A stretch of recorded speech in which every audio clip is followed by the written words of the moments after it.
Oke, Shalom saudara-saudara yang dikasihi dalam Tuhan Yesus. Puji Tuhan, kita boleh berjumpa kembali. Seminggu kita telah beraktivitas masing-masing dan pagi hari ini kita akan kembali mendengarkan firman Tuhan. Pagi hari ini saya mau beri tema khotbah saya masih tentang kedaulatan Allah karena kita sedang belajar berseri, dan temanya pagi hari ini kedaulatan Allah dan kasus Yudas Iskariot, atau kedaulatan Allah dalam kasus Yudas Iskariot. Pemahaman ini penting sebab nanti kita akan melihat kaitannya dengan panggilan kita, dengan hidup kita sebagai orang Kristen, sebagai orang percaya. Mari simak pembahasannya. Saudara-saudara, keputusan Tuhan atau ketetapannya adalah memberikan kehendak bebas kepada manusia.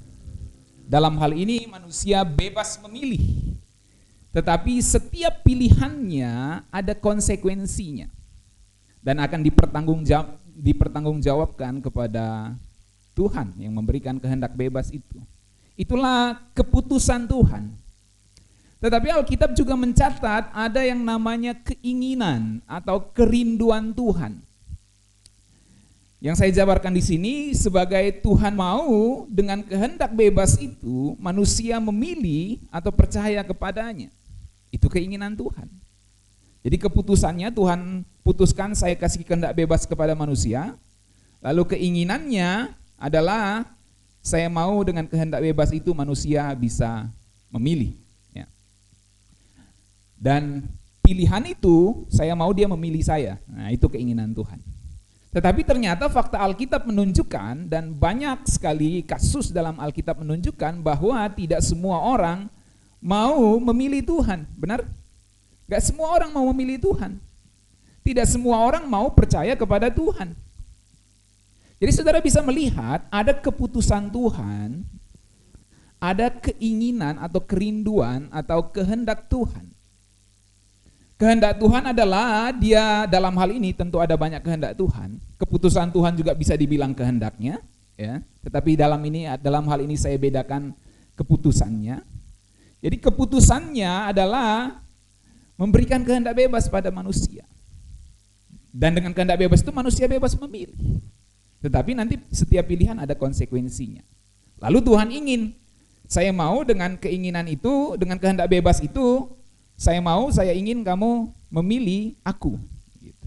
Tetapi ternyata fakta Alkitab menunjukkan gak semua orang pilih Tuhan. Oke, lanjut. Kasus Adam dan Hawa yang berdosa, manusia pertama itu menunjukkan bahwa memang ada keputusan Tuhan, ada keinginan Tuhan. Ya. Jadi saya mau saudara melihat pembahasan saya ini dalam kerangka membedakan ada keputusan Tuhan, ada keinginan Tuhan. Kalau dalam bahasa yang lain ada kehendak Tuhan yang gak bisa ditolak manusia, ada kehendak Tuhan yang bisa ditolak manusia. Ya, jadi itu nanti konsekuensinya. Jadi kasus Adam dan Hawa berdosa sudah menunjukkan itu. Tuhan mau mereka tidak makan buah terlarang, betul? Dengan kata lain, Tuhan tidak mau mereka makan buah terlarang. Jadi saudara perhatikan saya pakai kata mau dan yang sinonimnya adalah ingin. Jadi Tuhan ingin, Tuhan rindu mereka tidak makan buah terlarang. Tuhan menghendaki mereka tidak makan buah terlarang. Tetapi, atau dengan kata lain, Tuhan tidak mau, Tuhan tidak ingin mereka makan buah terlarang itu. Faktanya mereka makan buah terlarang. Itu faktanya. Artinya ada keinginan Tuhan yang tidak dilaksanakan oleh Adam. Nah, kalau kita lihat dalam Alkitab, bisa di next Joe. Dalam Matius 23 ayat 37, mari kita baca bersama-sama, 1, 2, 3. Yerusalem, Yerusalem, engkau yang membunuh nabi-nabi dan melempari dengan batu orang-orang yang diutus kepadamu. Berkali-kali aku rindu mengumpulkan anak-anakmu, sama seperti induk ayam mengumpulkan anak-anaknya di bawah sayapnya, tetapi kamu tidak mau. Saudara perhatikan di situ ada keinginan Tuhan. Berkali-kali Tuhan rindu mengumpulkan anak-anak atau dalam hal ini bangsa Israel untuk percaya kepadanya, tapi mereka tidak mau. Ya. Jadi saudara bisa lihat ada keinginan Tuhan yang tidak terlaksana atau tidak dipenuhi oleh manusia. Kalau kita baca dalam terjemahan bahasa Indonesia sehari-hari, ya, Yerusalem, Yerusalem, nabi-nabi kau bunuh. Utusan-utusan Allah kau lempari batu sampai mati. Kan nabi-nabi itu diutus untuk menyampaikan firman Tuhan supaya bangsa Israel bertobat, supaya orang-orang Yerusalem bertobat, tapi mereka bunuh itu nabi-nabi. Utusan-utusan Allah mereka lempar sampai pakai batu sampai mati. Lalu Tuhan Yesus katakan di situ, sudah berapa kali aku ingin merangkul semua pendudukmu. Ini bicara pada bangsa Israel. Seperti induk ayam melindungi anak-anaknya di bawah sayapnya, tetapi kamu tidak mau. Jadi poinnya bangsa Israel mau Tuhan rangkul, mau Tuhan selamatkan semuanya, tetapi mereka tidak mau. Tentu ada yang mau, tetapi banyak yang tidak mau. Ya. Nah, poinnya apa? Saya menunjukkan ini. Saya ingin menunjukkan ada keputusan Tuhan, ada keinginan Tuhan. Poinnya ada keinginan atau kehendak Tuhan yang tidak tercapai. Itu konsekuensi logis dan kita harus terima itu sebagai ajaran Alkitab. Ya. Allah berdaulat, benar. Ya. Tetapi ada keinginan, ada kehendak Allah yang enggak tercapai. Fakta Alkitab menunjukkan seperti itu. Nah, lalu pertanyaannya gini, apakah berarti Allah lemah? Apakah berarti Allah kalah? Apakah berarti Allah enggak berdaya? Apakah Allah berarti enggak berdaulat? Allah kalah dengan kehendak bebas manusia? Enggak mungkin, saudara ya. Karena kehendak bebas itu Allah yang berikan. Ya. Jadi jawabannya apakah ketika ada keinginan Tuhan di Alkitab yang enggak tercapai, itu berarti Allah lemah, Allah berdaulat, Allah enggak berdaya, Allah enggak berdaulat, maksudnya jawabannya tidak. Ya. Sebab memang Allah sudah putuskan manusia untuk bebas memilih. Jadi walaupun manusia tidak mau mengikuti kehendak Tuhan, bukan berarti Allah enggak berdaulat. Bukankah di Matius 7 ayat 23, bukan setiap orang yang berseru kepadaku Tuhan, Tuhan akan masuk kerajaan sorga, tetapi dia yang melakukan kehendak Bapa. Artinya memang ada yang tidak melakukan kehendak Bapa, bukan? Apakah berarti Allah enggak berdaulat karena ada orang yang berdosa? Apakah berarti Allah enggak berdaulat karena ada orang yang binasa? Tidak, bukan? Ya, jadi memang Alkitab menunjukkan memang ada keinginan Tuhan yang tidak tercapai. Ya. Dan itu tidak membuat Allah lemah, itu tidak membuat Allah enggak berdaya. Kenapa? Sebab memang Allah sudah putuskan sejak semula dia ciptakan manusia, aku ciptakan manusia dengan kehendak bebas. Dia bebas memilih. Tetapi kedaulatan Allah terwujud di dalam kehendak bebas itu selain dengan memberikannya, dengan memberikan konsekuensi kepada kehendak bebas itu. Itu wujud kedaulatan Allah di situ. Saya berikan kehendak bebas dan setiap pilihan dari kehendak bebasmu ada konsekuensinya. Dan setiap konsekuensinya harus kamu pertanggungjawabkan kepadaku. Di situ posisi Allah berdaulat. Sekalipun manusia tidak memilih dia, bukan berarti Allah kalah, bukan berarti Allah lemah. Bukan berarti Allah enggak menang.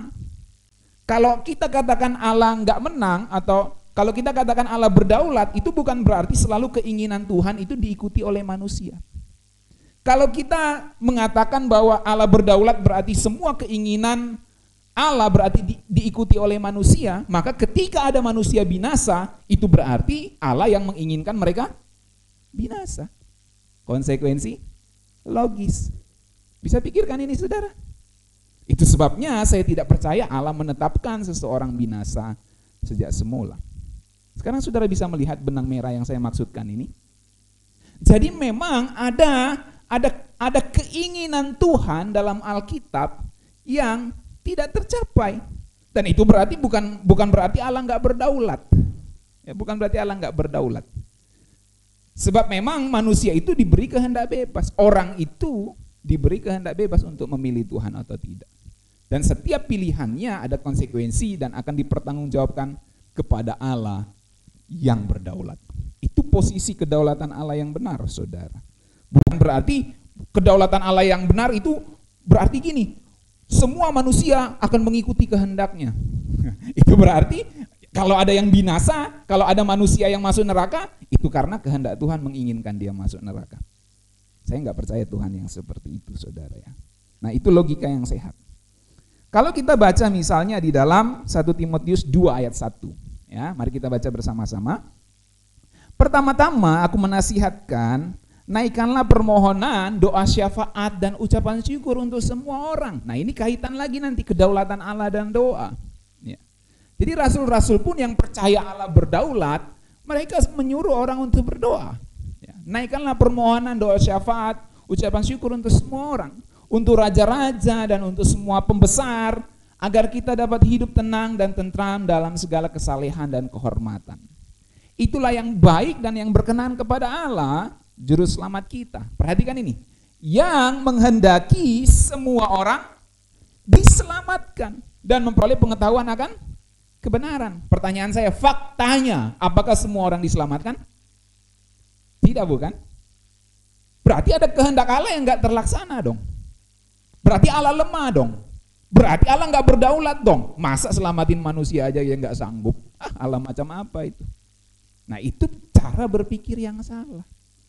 Karena apa? Gak pahami bahwa kedaulatan Allah adalah memberikan kehendak bebas kepada manusia. Dan manusia bebas memilih, tetapi setiap pilihan ada konsekuensinya dan akan dipertanggungjawabkan kembali kepada Allah.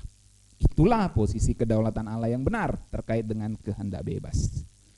Jadi memang Tuhan menghendaki semua orang diselamatkan. Dia nggak tentukan sebagian binasa, sebagian selamat. Kalau mau pakai kasus spesifik Yudas sesuai tema khotbah saya tadi itu, ya, bahwa Tuhan nggak tentukan Yudas untuk berkhianat. Ya, dia menghendaki Yudas untuk selamat, tetapi memang kenyataannya, faktanya Yudas tidak memilih melakukan kehendak Tuhan. Itu fakta yang terjadi, saudara. Nah, nanti kita akan bahas ya. Kemudian 2 Petrus 3 ayat 9 kita baca bersama. 1, 2, 3. Tuhan tidak lalai menepati janjinya, sekalipun ada orang yang menganggapnya sebagai kelalaian, tetapi ia sabar terhadap kamu. Karena apa? Ia menghendaki supaya jangan ada yang binasa, melainkan supaya semua orang berbalik dan bertobat. Itu sebabnya dia, Allah Bapa di sorga, mengutus Tuhan Yesus ke dunia ini supaya orang bisa bertobat dan supaya Tuhan Yesus bisa menebus semua manusia, dan secara legal ya, penghakiman dapat dilaksanakan, penghakiman menurut perbuatan. Sebab kalau Tuhan Yesus tidak menebus semua manusia, penghakiman menurut perbuatan menjadi tidak sah.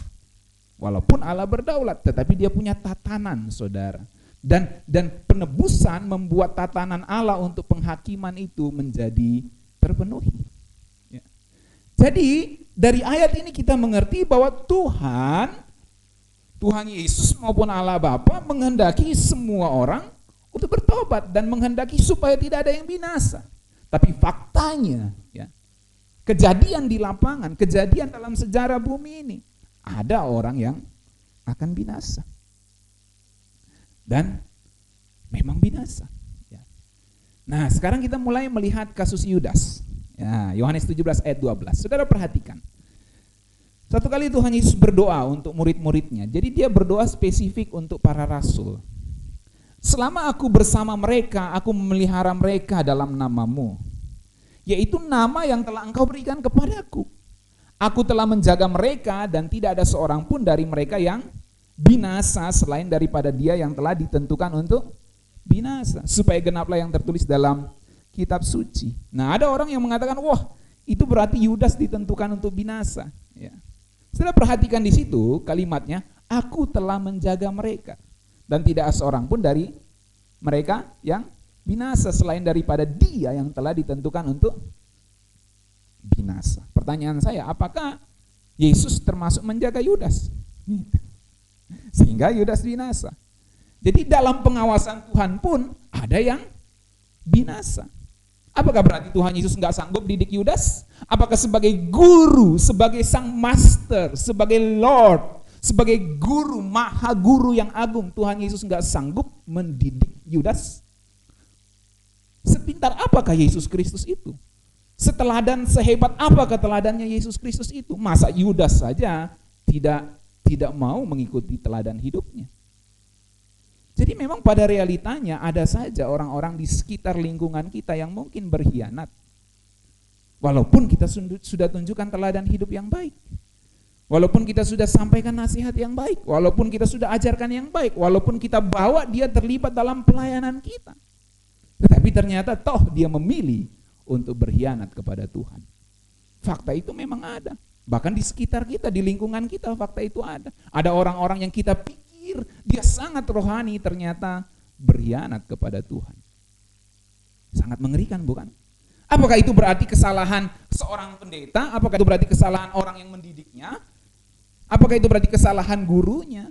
Sehebat apapun guru itu, pasti ada pasti ada salah satu murid yang agak kurang pinter gitu, ya, atau kurang bisa dididik. Ya. Ada saja pasti dalam sejarah fakta-fakta itu. Dan Tuhan Yesus sebagai maha guru yang agung ternyata kalau kita bisa lihat dari satu sudut pandang sepertinya enggak bisa mendidik Yudas. Tapi saya tidak katakan Tuhan Yesus gagal, saudara. Bukan berarti Tuhan Yesus tidak bisa didik Yudas. Saya percaya Yesus bisa didik Yudas. Dia Tuhan, dia majikan kita, dia guru kita yang agung. Dia yang mengajar kita untuk hidup seperti dirinya. Tetapi yang saya maksudkan adalah bahwa ada memang fakta keinginan Tuhan, nasihat Tuhan, kehendak Tuhan yang tidak dipilih oleh manusia untuk dilaksanakan. Dan Yudas ini salah satu contohnya. Dan ternyata itu menggenapi semua yang ditulis dalam kitab suci.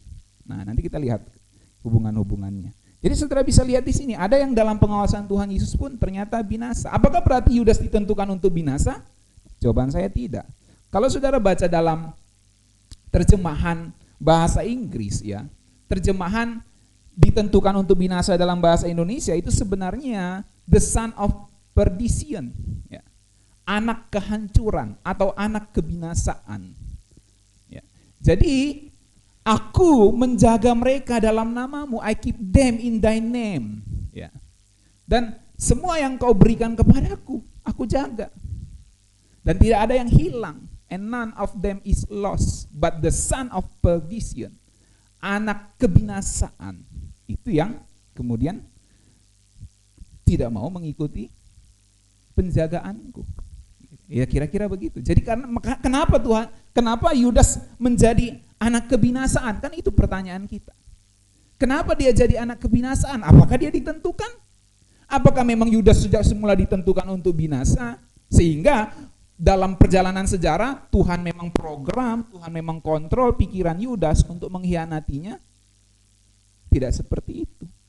Makanya kita harus menerima fakta. Ini saya mau tekankan dari ulang-ulang. Kita harus menerima fakta Alkitab bahwa memang ada keinginan Tuhan, ada kehendak Tuhan yang tidak tercapai. Itu berarti itu tidak sama sekali tidak merongrong kedaulatan, kekuasaan, kemahaan Tuhan, sama sekali tidak.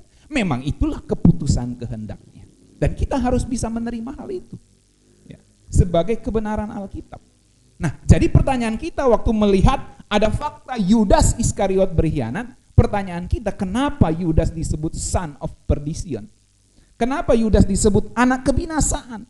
Dalam bahasa Yunaninya huios apoleia, itu kata dasarnya ya. Huios apoleia. Huios itu biasanya anak yang matang, anak yang dewasa. Apoleia itu kehancuran, kebinasaan. Jadi dia matang, dia menjadi dewasa dalam kehancuran, dalam kebinasaan, dalam bentuk yang lain, dalam kejahatan. Itulah sebabnya Yudas binasa.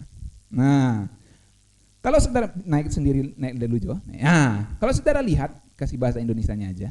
Nah, yang paling bawah, kalimat paling bawah, supaya genaplah yang tertulis dalam kitab suci. Nah, saudara perhatikan itu, supaya genaplah yang tertulis dalam kitab suci. Nah, kitab suci apa yang dimaksud? Apakah di kitab suci yang dimaksud Tuhan Yesus itu ada penentuan seseorang binasa? Coba kita lihat ya. Ternyata Yohanes 17 ayat 12 ini kalimat itu dikutip dari, bisa di next Jo, Mazmur 41 ayat 10 ya. Yang kemudian nanti dikutip di Yohanes 13 sebenarnya. Mazmur 41 ayat 10 kita baca.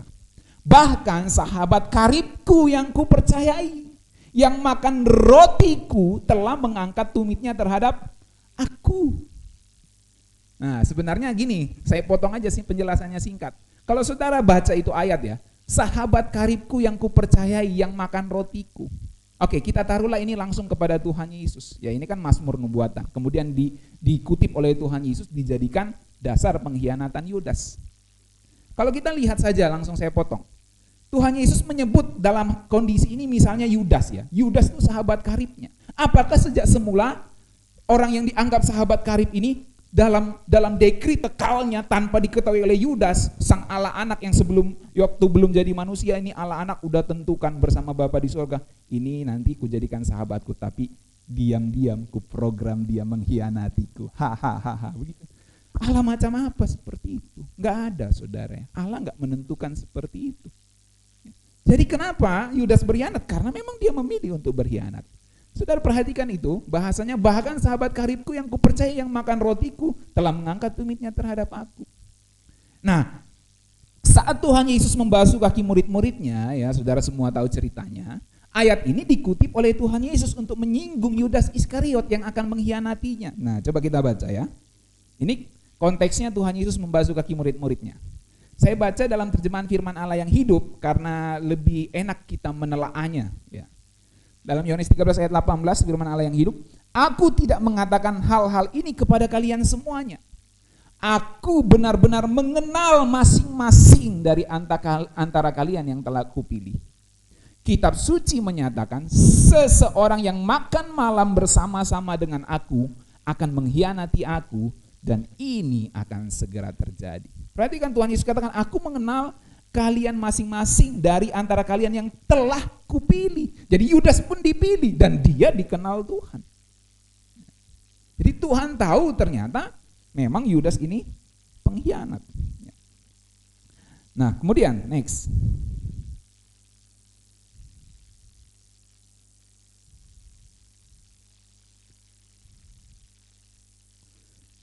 Saat jelaskan soal roti hidup. Ya, tadi kan soal waktu pembasuhan kaki. Sekarang saat jelaskan soal roti hidup dalam Yohanes 6 ayat 60 ya. Dan selanjutnya saya bacakan, ini saya beberapa ayat saya potong-potong. Nanti saudara temukan benang merahnya. Jadi kenapa kan tadi Yudas bilang, Tuhan Yesus bilang, aku mengenal kalian masing-masing, termasuk Yudas. Dan salah satu dari kalian, ya tentu menunjuk kepada Yudas, akan berkhianat kepadaku. Nah, di Yohanes 6 ayat 60 saat Tuhan Yesus jelaskan roti hidup, Tuhan Yesus mulai berkata gini. Sesudah mendengar semuanya itu, banyak dari murid-murid Yesus yang berkata, perkataan ini keras, siapakah yang sanggup mendengarkannya? Kan Tuhan Yesus ngomong tuh, kalau kamu gak makan dagingku, gak minum darahku, kamu gak masuk kerajaan surga. Keras banget gitu ya, kita diajarin dari jadi kanibal gitu. Ya kira-kira begitu ya pola pikir saat itu ya. Lalu ayat 61, Yesus yang di dalam hatinya tahu bahwa murid-muridnya bersungut-sungut tentang hal itu, berkata kepada mereka, adakah perkataan itu menggoncang imanmu? Nah, jadi waktu jelaskan roti hidup, Tuhan Yesus tahu ada yang tergoncang imannya itu. Oke, selanjutnya next. Lalu ayat 63, ya itu kita potong beberapa ayat. Rohlah yang memberi hidup, daging sama sekali tidak berguna. Perkataan-perkataan yang kukatakan kepadamu adalah roh dan hidup. Tetapi di antaramu ada yang tidak percaya. Tuh. Sebab Yesus tahu dari semula siapa yang tidak percaya dan siapa yang akan menyerahkan dia. Lalu ia berkata, sebab itu telah kukatakan kepadamu, tidak ada seorang pun dapat datang kepadaku kalau Bapa tidak mengaruniakan kepadanya. Mulai dari waktu itu banyak murid-muridnya mengundurkan diri dan tidak lagi mengikuti dia. Saudara perhatikan, banyak murid-murid mengundurkan diri dan tidak lagi mengikuti Tuhan Yesus.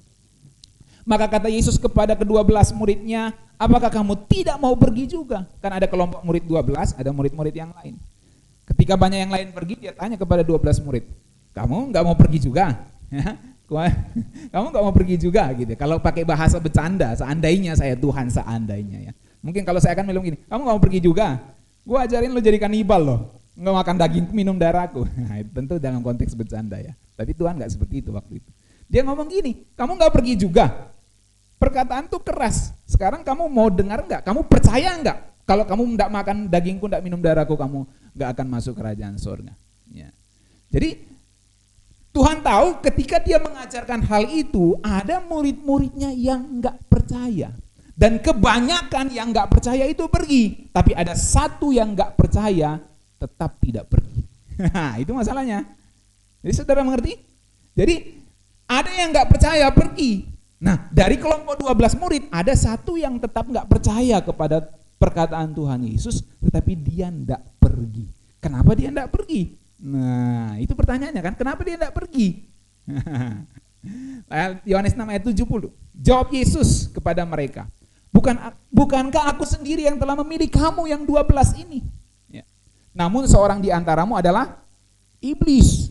Nah, waktu itu ayat 71-nya dalam perkataan Tuhan Yesus nggak ada, karena itu bukan perkataan Tuhan Yesus, ini perkataan penulis kitabnya, yaitu Yohanes. Yang dimaksudkannya ialah Yudas anak Simon Iskariot, sebab dialah yang akan menyerahkan Yesus, dia seorang di antara ke-12 murid itu. Waktu Tuhan Yesus katakan ayat 70 itu, bukankah aku sendiri yang telah memilih kamu yang 12 ini? Namun seorang di antaramu adalah iblis. Itu murid-murid, 12 murid itu belum ada yang tahu.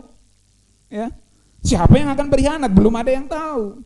Ya, tapi setelah kitab Yohanes ini ditulis, baru Yohanes tulis, ya, Rasul Yohanes tulis itu Yudas Iskariot, ya, Iskariot itu. Nah, saat kaki Yesus diolesi minyak narwastu oleh Maria, nah ini kasus lain lagi, yang ada Yudas Iskariot berkomentar, ya. Jadi Maria itu kan meminyaki kaki Tuhan Yesus. Wah, lalu Yudas lihat, wah, sayang banget tuh minyak dibuang-buang. Kita bisa baca ya. Tapi Yudas Iskariot, seorang dari murid-murid Yesus yang akan segera menyerahkan dia, berkata, mengapa minyak narwastu ini tidak dijual 300 dinar dan uangnya diberikan kepada orang-orang miskin? Wah, kelihatan baik ya. Wah, ini buang-buang minyak nih, kasih orang miskin, dan pasti Tuhan suka kan, Tuhan mengasihi orang-orang miskin. Jadi dia kelihatan rohani gitu. Hal ini dikatakannya bukan karena ia memperhatikan nasib orang-orang miskin, melainkan karena ia adalah seorang pencuri. Ia sering mengambil uang yang disimpan dalam kas yang dipegangnya. Rupanya Yudas Iskariot ini adalah bendahara di kumpulan Tuhan Yesus itu. Dan dia sering mencuri uang kas yang disimpannya, yang dipegangnya. Ya, artinya dia pakai untuk keperluan pribadi pastinya dalam bentuk itu. Maka dia disebut seorang pencuri. Nah, jadi Yudas Iskariot ikut Tuhan Yesus karena mau dapat keuntungan materi. Oke, saya balik lagi. Waktu Tuhan Yesus jelaskan soal roti hidup, kan banyak murid-muridnya yang pergi. Tadi kita sudah baca kan? Tapi ada satu yang nggak pergi. Ada 12 yang nggak pergi tentu, tapi ada satu yang nggak percaya, yang nggak pergi. Kenapa dia nggak pergi? Itu kan pertanyaannya.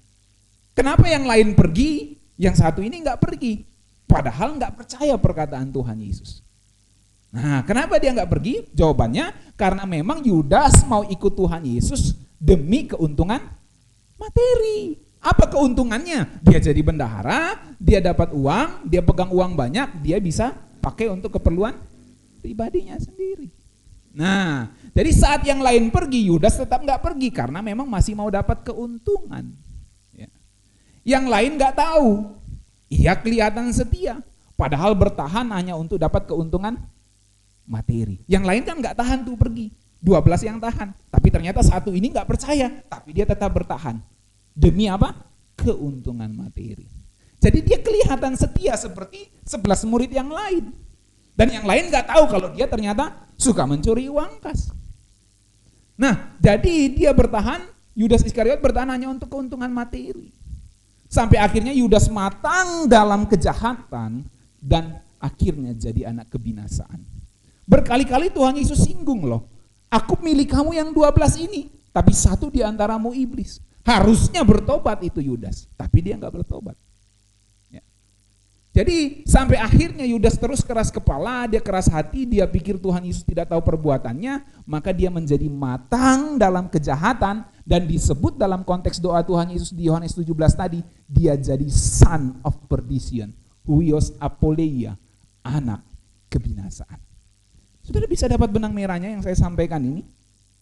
Nah, jadi pertanyaannya, apakah Yudas berkhianat karena sudah ditentukan binasa oleh Allah?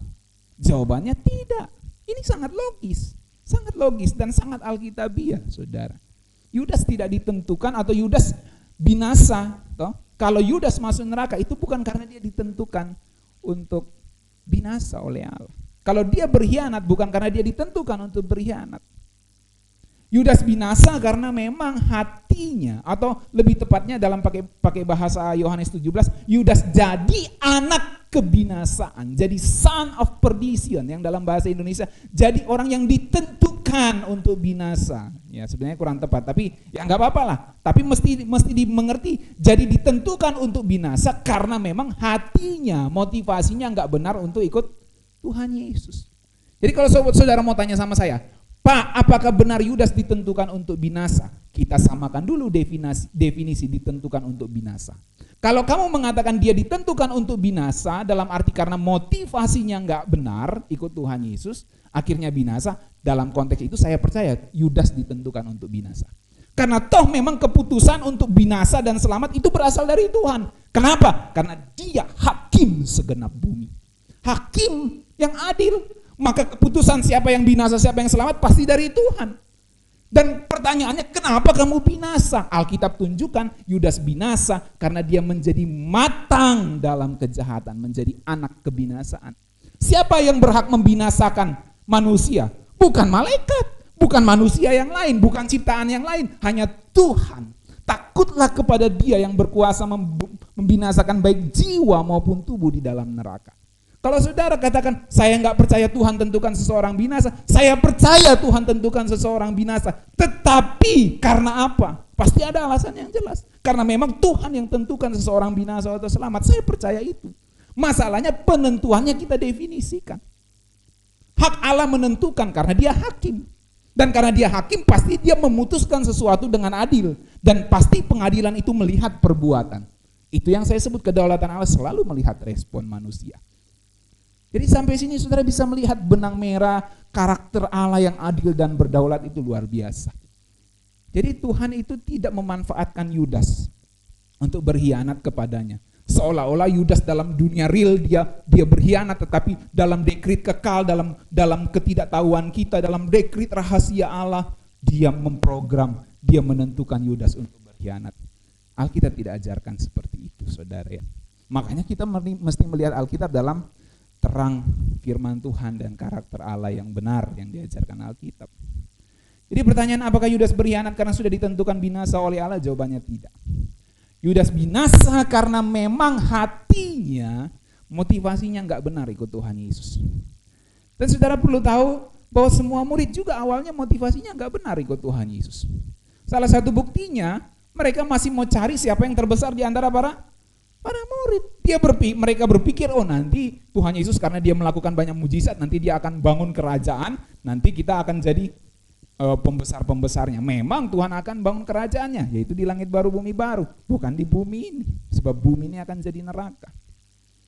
Jadi mereka masih punya motivasi yang salah, mau ikut Tuhan karena mau dapat jabatan, mau ikut Tuhan karena mau dapat ketenaran, kepopuleran, mau ikut Tuhan karena mau dapat kuasa untuk melakukan mujizat sama seperti gurunya.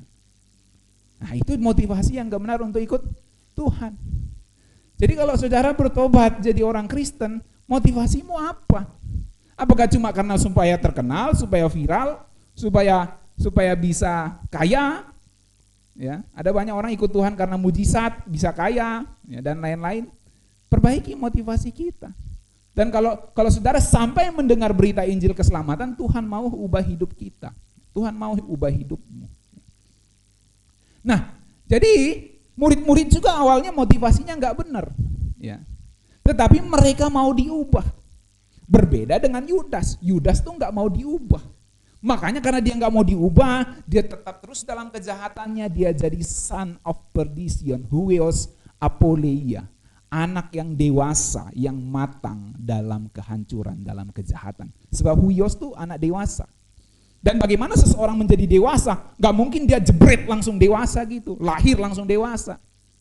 Begitu juga kerohanian. Kerohanian tuh begitu percaya Tuhan Yesus, jebret langsung dewasa rohani. Enggak, kita semua setuju kerohanian kita tuh bertumbuh dari satu tahapan ke tahapan lainnya, ada progres. Dan kalau Yudas sampai disebut huios, anak yang dewasa dalam kejahatan, ya. Anak dewasa dalam kehancuran, pasti ada sebuah proses. Dia semakin matang. Bagaimana kejahatan menjadi matang? Kalau dia mendapat suara Tuhan, dia keras kepala. Dapat suara Tuhan, dapat nasihat Tuhan, dia keras kepala. dapat nasihat Tuhan, dapat berita dari teguran dari seseorang, dapat teguran dari Tuhan langsung lewat peristiwa hidup, dia tetap keras kepala, maka dia menjadi matang di dalam kejahatannya itu, dalam kekerasan hatinya, dan menjadi pantas untuk dibinasakan sama seperti Firaun. Jadi memang Yudas yang tidak mau diubah, makanya dia disebut son of perdition. Makanya kalau kita membaca Yohanes 17, tolong dinaikkan tadi Jo, Yohanes 17 tadi yang Tuhan Yesus berdoa. Mana dia? Tolong cari Jo. Ya itu tadi, oke.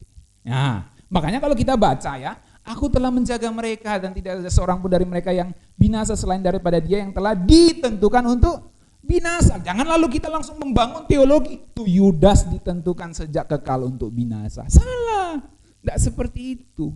Ya. Makanya mesti dicek bahasa aslinya, dicek juga bahasa terjemahan yang lain.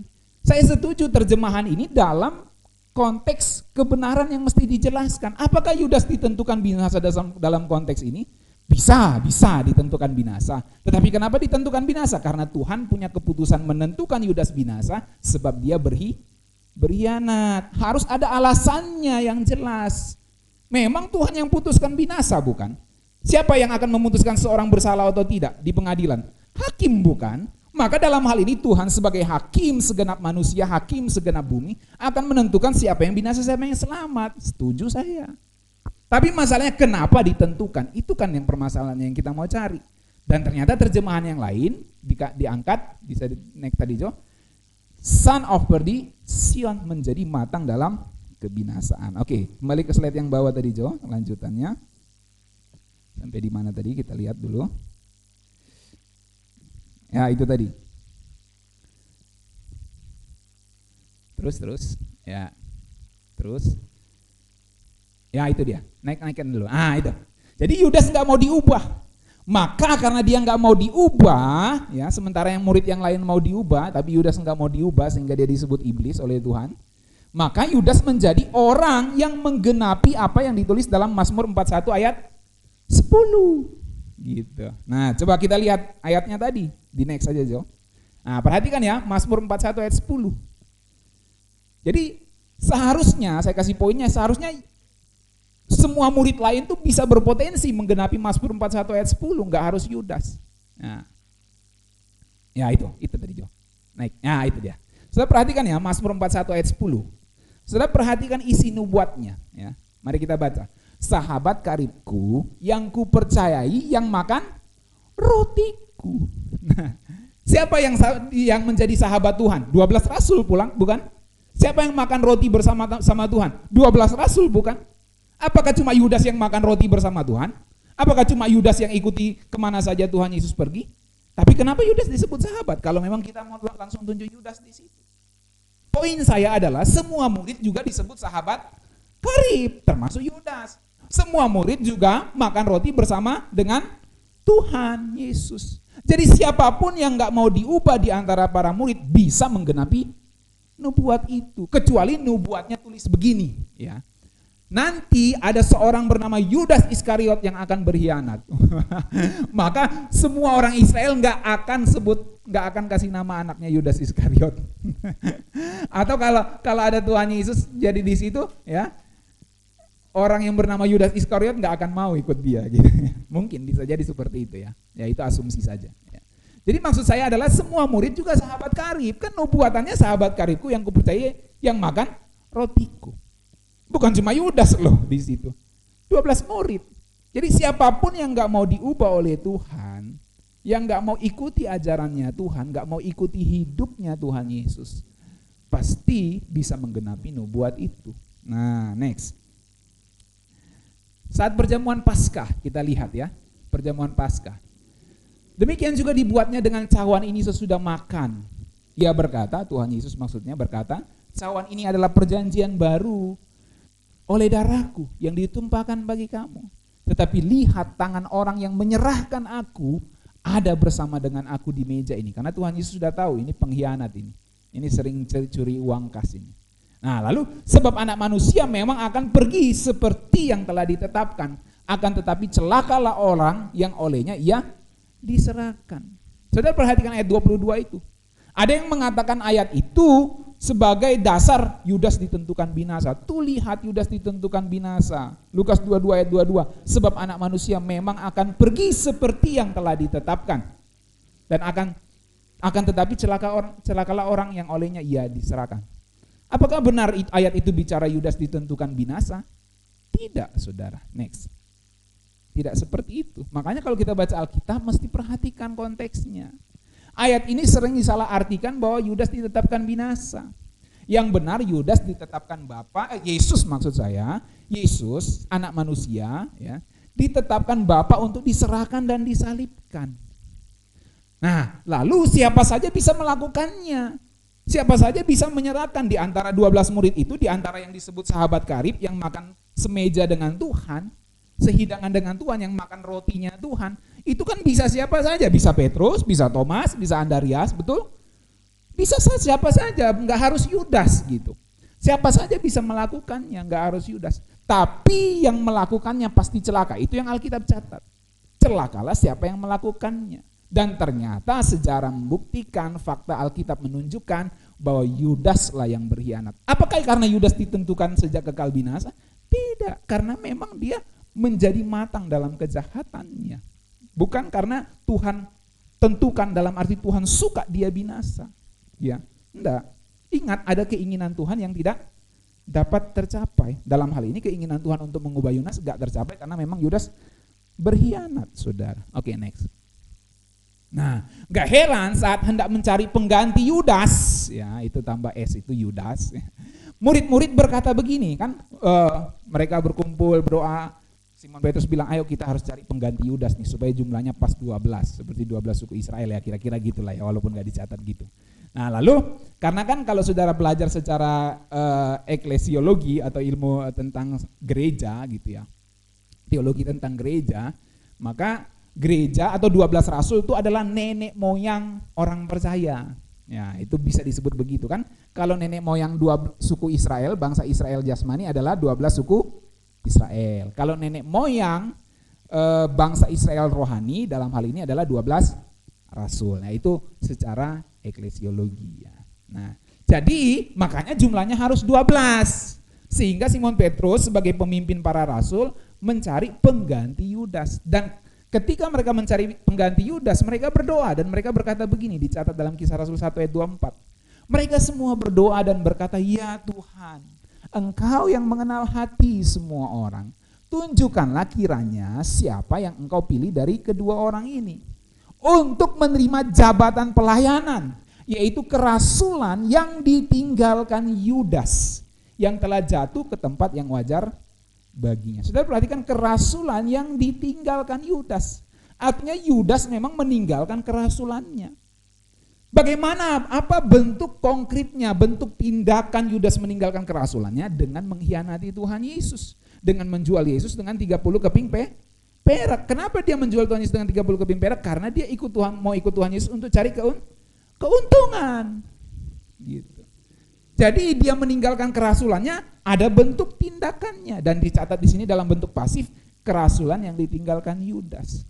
Dalam prakteknya Yudas yang meninggalkan kerasulannya. Contoh tindakannya apa meninggalkan kerasulan? Menjual Tuhan Yesus. Kalau dia tidak jual Tuhan Yesus, dia tidak tinggalkan kerasulannya, bukan? Yang telah jatuh ke tempat yang wajar baginya. Oke, next. Nah, ini sedikit agak sulit, tapi saya ngomong aja daripada nanti saudara dengar dari orang dan saudara diajarkan bahwa Tuhan Yesus tentukan Yudas binasa. Tidak seperti itu ya. Jadi gini, dalam Kisah Rasul 1 ayat 18 kalau saudara baca ya, bentuk aorist middle pada kata jatuh di Kisah Rasul 1 ayat 18 itu ginomai. Jadi Yudas itu jatuh dalam arti karena bunuh diri.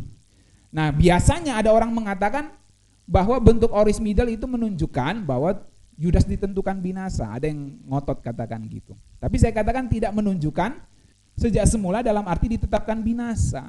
Karena begini, aorist tense dalam bahasa Yunani itu enggak selalu menunjukkan sejak kekal, ya. Sejak dulu kala, enggak selalu. Aorist tense itu menunjukkan bahwa memang itu dulu pernah atau telah terjadi. Dan ini kan kasus setelah Yudas bunuh diri. Jadi memang pernah terjadi, Yudas jatuh dari tempatnya. Jadi aoristen di situ, aorist middle itu tidak menunjukkan sejak semula dari arti ditetapkan binasa sejak semula. Tetapi menunjukkan bahwa hal itu pernah terjadi dan tindakan itu ia lakukan kepada dirinya sendiri. Dan untuk kepentingan pribadinya dalam hal ini bunuh diri. Ingat konteksnya Rasul Petrus sedang menceritakan kembali apa yang terjadi dengan Yudas Iskariot. Oke, next Jo, cepat aja.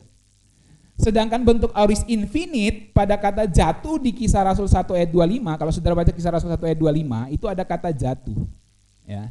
Nah, kata jatuhnya di situ adalah parabaino dalam bahasa Yunani. Itu bentuknya adalah aorist infinite, aorist infinitif. Dan itu menunjukkan bahwa perbuatan Yudas telah terjadi justru sebagai konsekuensi atau hasil dari apa yang dia buat sendiri.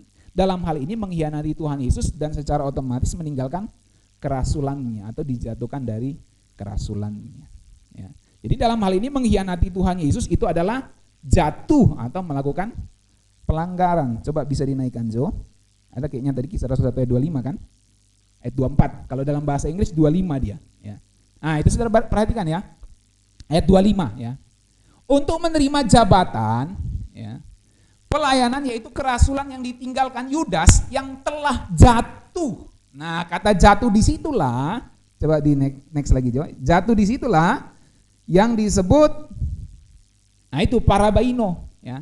Jadi Yudas telah jatuh. Nah, saya mau kasih tahu, kan saudara ini nggak ngerti, maksudnya nggak sering dengar ini. Jadi di dalam dunia teologi ada yang mengatakan Kisah Rasul 125 ini menjadi salah satu dasar Yudas itu ditentukan binasa sejak semula.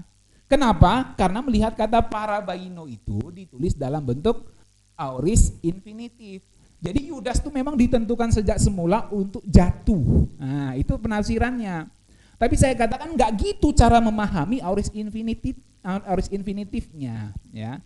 Harusnya dipahami seperti ini, bahwa perbuatan Yudas itu adalah hasil konsekuensi dari yang maksudnya kejatuhan Yudas, ya saya ulang, kejatuhan Yudas itu adalah konsekuensi atau hasil dari mengkhianati Tuhan Yesus dan secara otomatis meninggalkan kerasulannya atau dijatuhkan dari kerasulannya. Itu penafsiran yang benar. Jadi dalam hal ini mengkhianati Tuhan Yesus itu yang disebut jatuh di tempat yang sewajarnya. Itu maksudnya. Karena modus infinitif kalau saudara belajar tata bahasa, saudara bisa lihat di paling bawah itu yang di luar kotak. Modus infinitif itu adalah dipakai untuk menyatakan tujuan ataupun hasil dari suatu tindakan. Nah, sekarang dengan pemahaman seperti ini kita bisa membaca Kisah Rasul 1 ayat 25 dengan benar. Coba dinaikkan lagi, Jo. Ya. Nah, itu. Coba baca ya. Untuk menerima jabatan pelayanan, yaitu kerasulan yang ditinggalkan Yudas yang telah jatuh. Kenapa dia disebut jatuh? Karena dia berkhianat kepada Tuhan Yesus dan itu dilakukan untuk dirinya sendiri dan itu sebagai konsekuensi karena modusnya infinitif, konsekuensi dari apa yang dia lakukan. Maka dia telah jatuh ke tempat yang wajar baginya. Maka karena dia jatuh ke tempat yang wajar baginya, otomatis kerasulannya ditinggalkan. Dengan kata lain, karena dia berkhianat kepada Tuhan Yesus, maka otomatis kerasulannya ditinggalkan. Gitu. Itu maksudnya. Jadi jangan pahami Kisah Rasul 125 berarti dia ditentukan untuk jatuh sejak semula, ditentukan untuk binasa. Enggak seperti itu modus infinitif, Saudara ya. Nah, oke. Saya tutup. Jadi, bisa di next tadi, Jo. Oh iya, tadi cocok tadi. Itu sebabnya dalam terjemahan bahasa Indonesia sehari-hari dikatakan gini, lalu mereka berdoa, ya. Mereka berkata, Tuhan, Engkau tahu hati semua orang. Yudas sudah jatuh dari jabatannya sebagai rasul dan sudah mati. Jadi memang Yudas jatuh dari jabatannya sebagai rasul dan sudah mati. Artinya apa? Dia memang mati bunuh diri dan dia jatuh dari jabatannya sebagai rasul karena berkhianat kepada Tuhan Yesus. Nah, jadi kesimpulannya, bisa di next, Jo. Nah, seperti saya katakan tadi di awal, ada keputusan Tuhan, ketetapannya yaitu memberikan kehendak bebas kepada manusia. Tetapi setiap pilihan manusia itu ada konsekuensinya dan akan dipertanggungjawabkan kepada Tuhan. Tetapi juga fakta Alkitab menunjukkan ada kerinduan, ada keinginan Tuhan yang dimana Tuhan mau kehendak bebas, dengan kehendak bebasnya manusia memilih Apakah dia bisa memilih Tuhan atau tidak? Tuhan mau manusia memilih dia, tetapi faktanya ternyata tidak semua orang memilih Tuhan dan tidak semua orang mau percaya kepada Tuhan. Jadi poinnya ada keinginan atau kehendak Tuhan yang nggak tercapai. Bisa di next tadi, Jo.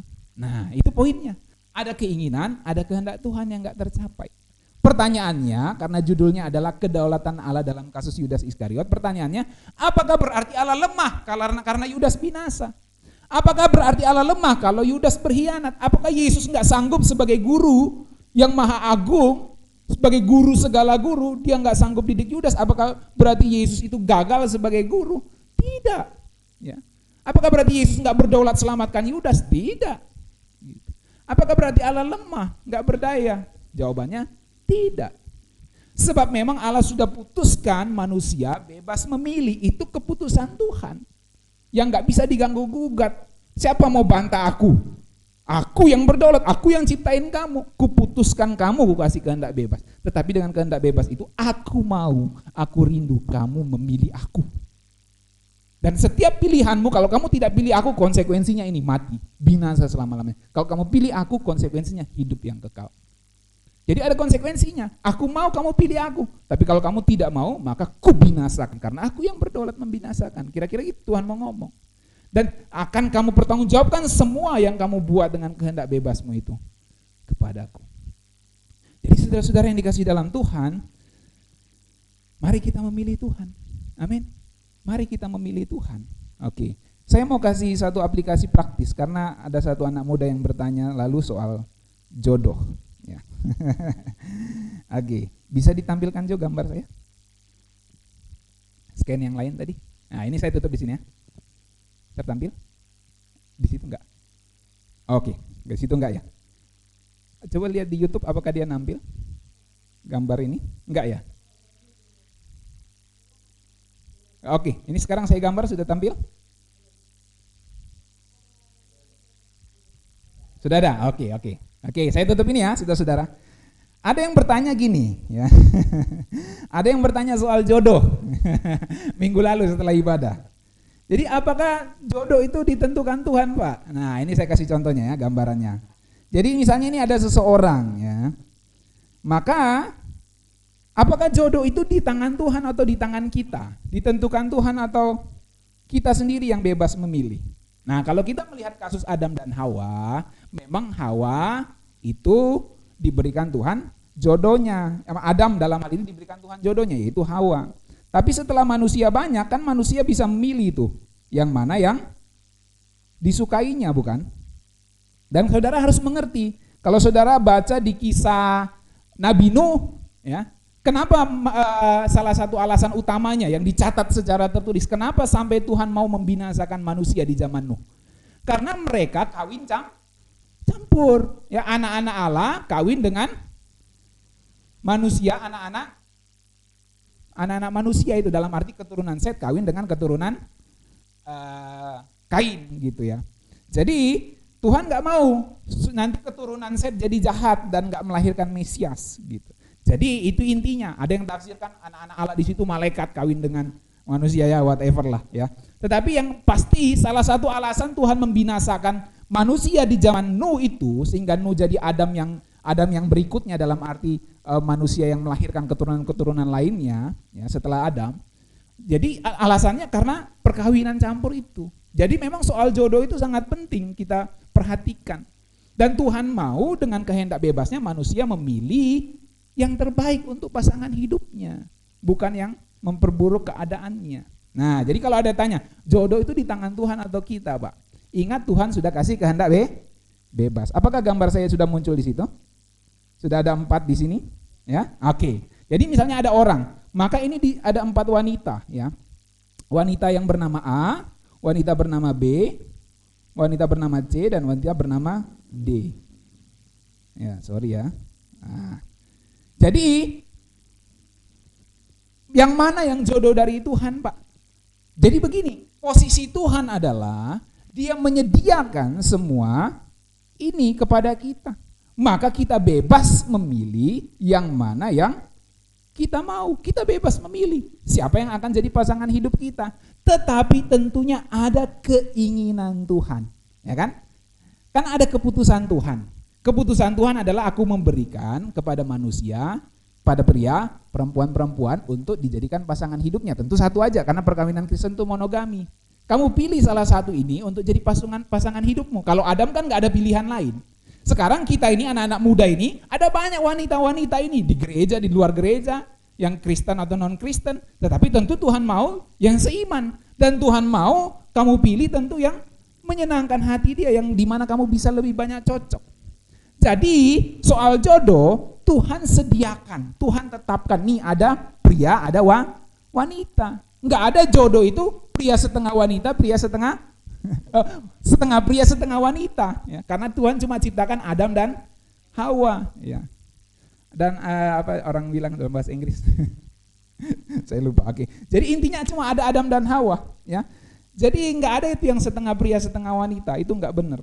Nah, maka ketika Allah sudah keputuskan pria harus bersama wanita, pria bisa memilih siapa saja wanita yang ada di sekitarnya, tetapi yang Tuhan mau kamu pilih yang menyenangkan hatiku. Jadi begini, Tuhan mau kamu mencari dari setiap wanita yang ada di dunia ini, anak-anak muda, ya. Siapa yang Tuhan kehendaki untuk kamu nikahi? Baik pria maupun laki-laki, siapa yang Tuhan mau, Tuhan kehendaki untuk kamu jadikan istrimu, untuk kamu jadikan suamimu. Pasti ada di setiap wanita di dunia ini atau di setiap pria di dunia ini yang Tuhan mau, Tuhan suka kalau kamu sama dia. Nah, itulah yang kita sebut kita mencari kehendak Tuhan soal jodoh. Jadi keputusan Tuhan adalah Tuhan sudah tetapkan, ini saya kasih kehendak bebas, ini saya kasih wanita-wanita di sekelilingmu, entah di lingkungan gereja, entah di lingkungan media sosial, entah di lingkungan pekerjaan, entah di lingkungan mana aja, yang pasti ada kontak dengan kamu. Saya meyakini itu pasti berpotensi menjadi yang Tuhan sediakan. Itu berpotensi menjadi yang Tuhan sediakan. Kita enggak tahu, kita kan enggak maha tahu, ya. Tetapi itu berpotensi menjadi Tuhan yang sediakan. Pertanyaannya, apakah yang ini menyenangkan hati Tuhan kalau kamu sama dia? Apakah yang itu menyenangkan hati Tuhan kalau kamu sama dia? Jangan sampai kamu sama dia, kamu malah jauh dari Tuhan, kamu malah rusak, kamu malah bobrok, kamu malah diajarin yang salah, diajarin untuk buka baju, buka celana, yang belum waktunya gitu. Kamu jadi rusak nanti. Jadi kita mesti menemukan kehendak Tuhan, apakah ini yang benar. Jadi keputusan Tuhan adalah menyediakan. Keputusan Tuhan adalah memberikan kehendak bebas untuk kamu memilih. Tetapi keinginan Tuhan adalah kamu cari yang terbaik. Ini yang aku ingini. Nah, bagaimana kita menemukan kehendak Tuhan? Bawa dalam doa.